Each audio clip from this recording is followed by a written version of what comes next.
সালে TET pass করেছি, আজকে 4 বছর। সাড়ে চার বছর এইভাবে ঘরে বসে থাকা যায় না। উনি মুখে এক কথা বলছেন, কিন্তু দেখছি ওনার সরকার কাজে এক কথা বলছে। আগের সরকার আমাদের সাথে অনেক প্রতারণা করেছে।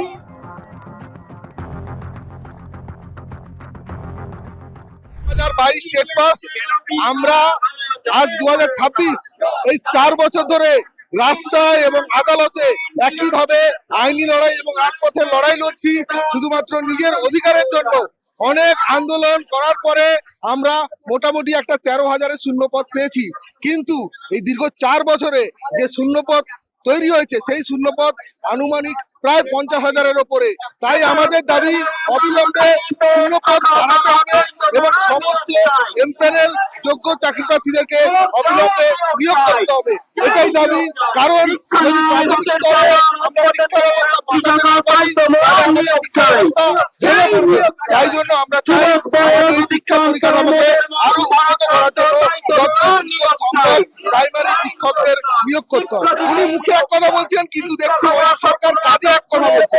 আজ 4 মাস অতিক্রান্ত, এখনো পর্যন্ত কোনো সদুত্তর আমরা পাইনি, কিন্তু উল্টে দেখছি বিগত সরকারের নেতা মন্ত্রীরা যারা চাকরি চুরির সঙ্গে যুক্ত ছিলেন তাদেরকেই এই বিজেপি সরকার, শুভেন্দু অধিকারী সরকার মালা পরিয়ে নিজের দলে আহ্বান জানাচ্ছে, নিজের দলের নেতা বানাচ্ছে। তাহলে আমরা কি বুঝবো? ওনার মুখে এক কথা আর কাজে এক কথা, এই দ্বিচারিতা আমরা মানবো না। স্বচ্ছতার ভিত্তিতে, মেধার ভিত্তিতে নিয়োগ চাই, চাকরি চোরদেরকে ধরে জেলে করতে হবে, এটাই আমাদের দাবি। 22 সালে আমরা উত্তীর্ণ হয়েছি টেট। দীর্ঘ এতগুলো বছর বঞ্চনার পরে আমাদের ইন্টারভিউ ডিসেম্বর মাসে শুরু হয়েছিল। যেহেতু ইলেকশন ছিল সেই জন্য আমাদের ইন্টারভিউটা স্থগিত হয়ে গিয়েছিল এবং দীর্ঘ এতগুলো মাস নতুন গভর্নমেন্ট এসছে, কিন্তু আমাদের ইন্টারভিউ এখনো শুরু হয়নি, সেরকম কোনো আশ্বাসও হয়নি ওনারা। সেই জন্য আমরা চাই যে অবিলম্বে ইন্টারভিউটা আরম্ভ হোক এবং আমাদের শূন্য পদ বৃদ্ধি করে আমাদের নিয়োগটা সম্পূর্ণ হোক। সে বিষয়ে ওনাদের উপর আশ্বাস রেখে পরিবর্তন করেছি। আমরা ওনাদের উপরে আশ্বাস রাখছি এবং চাই দ্রুত ওনারাই হস্তক্ষেপ করে নিয়োগটা আমাদের শুরু করুন। আজকে 2018 সাল থেকে দীর্ঘ 5 বছর অপেক্ষা করার পর 2022 সালের 11ই ডিসেম্বর প্রাইমারি টেট হয়। 2023 সালে 10ই ফেব্রুয়ারি রেজাল্ট পাবলিশ করা হয়, TET TET, teacher eligibility test, যাতে প্রাইমারি স্কুলে শিক্ষক পাঠানো যায়। আজকে আগের সরকারের উদাসীনতার কারণে আজকে আমরা স্কুলে ফিরতে পারলাম না। আজকে সরকারের 100 দিন পূরণ হলো। এ বঞ্চনা আমরা তৃণমূল সরকারের আমলে হয়েছি, এই সরকারের আমলে আমরা কিন্তু বঞ্চিত নয়, আবারও বলছি। কিন্তু 100 দিনে কোনো বার্তা নেই।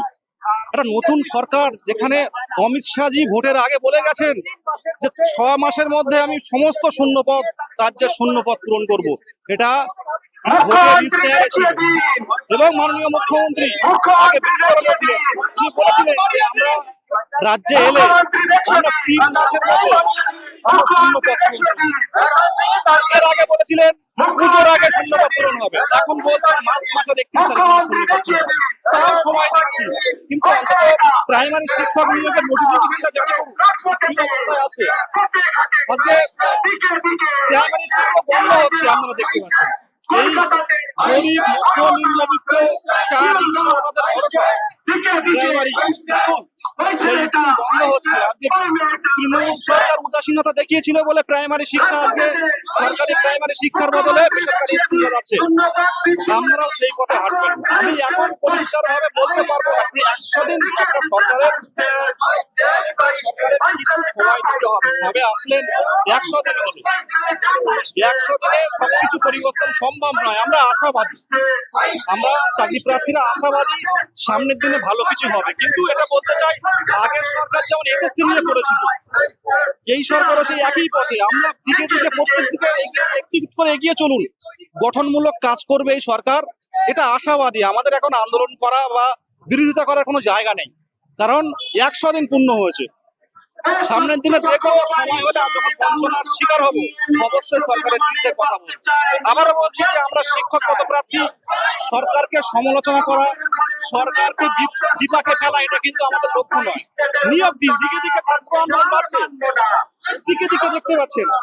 কারণ দেখুন, আমরা কষ্ট করে পড়াশোনা করেছি, বাবা নদীতে কাঁকড়া মাছ নদী সংগ্রহ করা সুন্দর, সেই জায়গায় ক্রান্তি পরিবার থেকে উঠে এসে পড়াশোনা করেছি। 2018 সাল থেকে অপেক্ষা করতে হয়েছে 5 বছর। যে সরকারে থাকুক না কেন, আমরা কিন্তু বেকারত্ব কিন্তু ঘুরছে না, একই থেকে যাচ্ছে। এটা বঞ্চনা শিকার চাকরি দিন, কেউ রাজপথে আন্দোলন করবে না, কেউ রাজপথে মিছিল করবে না। আমরা শুধু এটুকুই চাইছিলাম যে আমাদের ইন্টারভিউটা আবার শুরু হোক। প্রায় 4 মাস হয়ে গেছে, 100 দিন হয়ে গেছে সরকারের, কিন্তু তারপরেও আমাদের নিয়োগটা শুরু হয়নি, ইন্টারভিউটা শুরু হয়নি। আমাদের সরকারের কাছে এটাই যাবে, এই অগস্ট মাসে যাবতীয় যা সমস্যা তারা মনে করছে আছে সেগুলো মিটিয়ে সম্পূর্ণভাবে আমাদের ভ্যাকেন্সিটা বাড়িয়ে আমাদের যেন দ্রুত ইন্টারভিউটা শুরু করা হয়।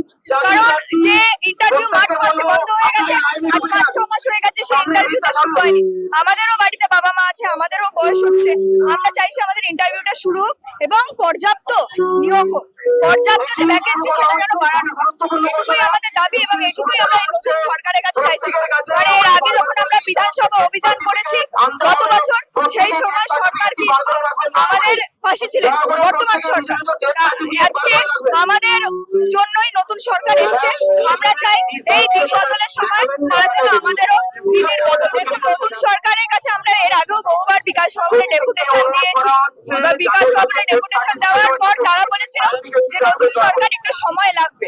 আমরা এখন এটাই বলতে চাইছি যে নতুন সরকার আমরা সময় দিচ্ছি, কিন্তু আমাদের ইন্টারভিউ এর যে নোটিফিকেশনটা সেটা পুনরায় বাকি জেলাগুলোর ইন্টারভিউ শুরু হোক এবং যত দ্রুত সময় আমাদের এই 13,421 নয় আমাদের ভ্যাকেন্সিটা যেন বাড়ানো হয় এবং আমাদের ইন্টারভিউটা যেন দ্রুত শুরু হয়। কারণ আমরা সত্যি আমরা প্রত্যেকে ডিপ্রেশনে ভুগছি, আমরা সেই জায়গাটা থেকে আবার বেরোতে চাই। আমরা শুধু এইটুকুই চাই, টেট সার্টিফিকেট আনার এটাই কারণ। আজকে আমরা 2022 সালে টেট পাস করেছি, আজকে 4 বছর, 4.5 বছর এইভাবে ঘরে বসে থাকা যায় না। এতদিনে যদি সঠিকভাবে নিয়োগ হতো তাহলে আমাদের চাকরি হয়ে যেত, আমরা যদি স্কুলে থাকতাম। সেটা না হয়ে আজকে আমাদের ইন্টারভিউ বন্ধ হয়ে গিয়ে আজকে আমরা অথই জলে পড়েছি। তাই টেট সার্টিফিকেট এই জন্যই আনা যাতে আমাদের ইন্টারভিউটা তাড়াতাড়ি শুরু করা। আমরা নতুন শিক্ষামন্ত্রীর কাছে করজোড়ে অনুরোধ করছি আমাদের জন্য ইন্টারভিউটা শুরু।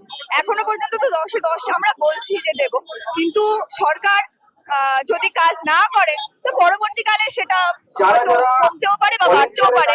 আমরা সরকারের কাছে এটুকুই বলবো যে আমাদের দাবিটুকু পূরণ করুন।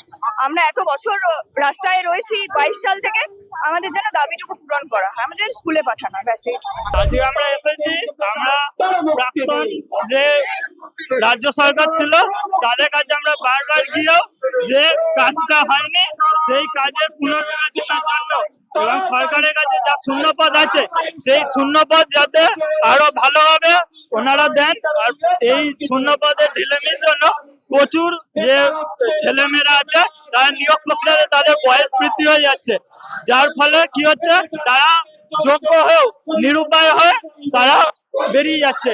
তো এইটা সরকারের কাছে আমাদের দ্বিতীয় আবেদন যে নিয়োগটা তাড়াতাড়ি করুন, যার ফলে কি প্রচুর যুবক যুবতী রিক্রুটমেন্টে অংশগ্রহণ করতে পারবে, নাহলে তারা যোগ্য হয়েও অযোগ্যের ভার নিয়ে সারা জীবন তাদের চলতে হবে।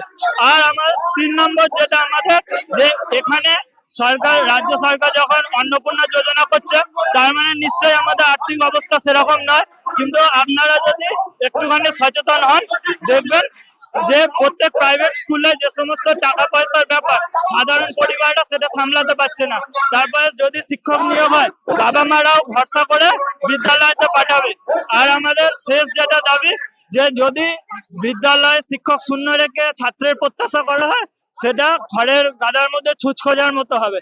তার থেকে যেটা যেখানে ফিট হয় সেটা সেখানে ফিট করে তারপর কেন আসছে না আমাদের নিয়োগ দিন। আমরা দেখছি প্রাইভেট স্কুলে কতগুলো বাচ্চা যায়, আপনারা একটুখানি দায়িত্ব নিন, প্রত্যেকটা সিট আমরা ভরিয়ে দিচ্ছি। আমরাও দায়িত্ব নিয়ে আপনাদের সামনে বলছি যে একটা বাচ্চা প্রাইভেট স্কুলে যাবে না, আমরা কথা দিয়ে যাচ্ছি। এবং নতুন সরকার দায়িত্ব নিয়েছে, আমরা হট করে চাইতে গেলে তাদের আমরা 90 দিন, আজ 102তম দিন, 90 দিন আমরা সময় দিয়েছি। তাদের কোনো কথাতে আমরা সেরকম আশ্বস্ত হতে পারিনি বলে আজকে আমরা রাজপথে জাস্ট আমরা একটা বার্তা দিতে এসেছি। এরপর না হলে আমরা যে পথে ছিনিয়ে ঠিক নিয়ে আসবো। সরকার যদি ভাবে মুখ বন্ধ করে বসে থাকবে তাহলে সরকারের এটা ভ্রান্ত ধারণা, মানসিকতা চেঞ্জ করে। আর যদি আমরা সত্তর বলছি না দিয়ে, কিন্তু একটা নোটিফিকেশন আমাদের জন্য জানানো হয় তারা কি ভাবছে বা তারা যেন কি ভাবছে সেটা আমাদের অন্তত জানায়। আজকে আমাদের মূল দাবি এই চারটে। আমরা রাস্তাতে গত 15 বছর ছিলাম, 2017-তে দিয়েছিলাম, সেটা কোনো কারণে হয়নি। 2022 দিয়েছি, তো রাস্তা আমাদের চেনা আছে, যে রাস্তাতে গেলে কাজ হবে সেই রাস্তাতে আমরা যাবো। আমরা 2022 স্টেট পাস, আগের সরকার আমাদের সাথে অনেক প্রতারণা করেছে এবং 22 স্টেট হচ্ছে সব থেকে স্বচ্ছ টেট। আমাদের কাছে সার্টিফিকেট আছে। বারবার পর্ষদে যাওয়ার পরেও আমাদের কোনো রকম ভাবে ইন্টারভিউটা কমপ্লিট করা হচ্ছে না এবং খুবই অল্প সংখ্যক 13,421টা মাত্র সিট দেওয়া হয়েছে। এটা খুবই নগণ্য, কারণ পাস করেছে অনেকজন। তাই নতুন সরকারের কাছে আমাদের আশা, আমরা আশ্বাস রাখি যে ওনারা আমাদের দ্রুত নিয়োগ দেবেন এবং সিট সংখ্যাটাও আমাদের বৃদ্ধি করবেন। আজকে এই দুটোই আমাদের মূল দাবি, যে আমাদের যে নিয়োগ প্রক্রিয়াটা আটকে আছে, ইন্টারভিউটা আটকে আছে, সেটা খুব তাড়াতাড়ি শুরু করা হোক এবং আমাদের যে সিট সংখ্যা দেওয়া হয়েছে সেটাও বাড়ানো হোক। এই দুটোই মূল দাবি, এই দুটো নিয়ে আমরা আজকে রাজপথে নেমেছি। আমাদের এটা তো এসএসসির আন্ডারে নেই, আমাদের এটা তো ওয়েস্ট বেঙ্গল প্রাইমারি এডুকেশনের আন্ডারে, এসএসসির আন্ডারে নেই। এসএসসির তো পুরোটাই আলাদা প্রসেস, তাদের সাথে আমরা জড়িত নই। আমরা হচ্ছে স্বচ্ছভাবে পাস করেছি, তাও আমাদের নিয়োগটা